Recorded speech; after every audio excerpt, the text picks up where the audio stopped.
কিন্তু প্রশ্ন হচ্ছে সেই লাইব্রেরি অফ আলেকজান্ড্রিয়াতে আসলে কি ছিল, আর কে বা কারা এই বিশাল জ্ঞান ভাণ্ডার ধ্বংস করলো। খ্রিস্টীয় 3য় শতাব্দীতে মিশরের আলেকজান্ড্রিয়া শহর প্রতিষ্ঠিত হয়েছিল লাইব্রেরি অফ আলেকজান্ড্রিয়া। এটি ছিল জ্ঞানের রাজধানী।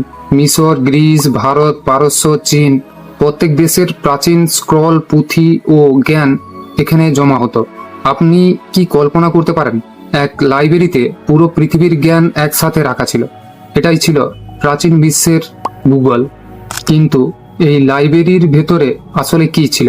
গ্রিক বিজ্ঞানীর হ্যান্ডরাইটিং থিওরি, প্রাচীন ভারতীয় নিউমেরিয়াল সিস্টেম, মিশরের চিকিৎসা পদ্ধতি, পারস্যের জ্যোতির্বিদ্যা, এমনকি গোপন জ্যামিতিক সূত্র যা আজও অজানা। অনেক গবেষক মনে করেন এখানে এমন নথি ছিল যা মানব জাতিকে 1000 বছর এগিয়ে দিতে পারে। উড়ন্ত যান, মানব অ্যানাটমি, এমনকি পারমাণবিক ধারণা সবই হয়তো ছিল, কিন্তু আগুনে সব হারিয়ে গেছে। এবার প্রশ্নটা এখানেই, এই লাইব্রেরি ধ্বংস হলো কিভাবে?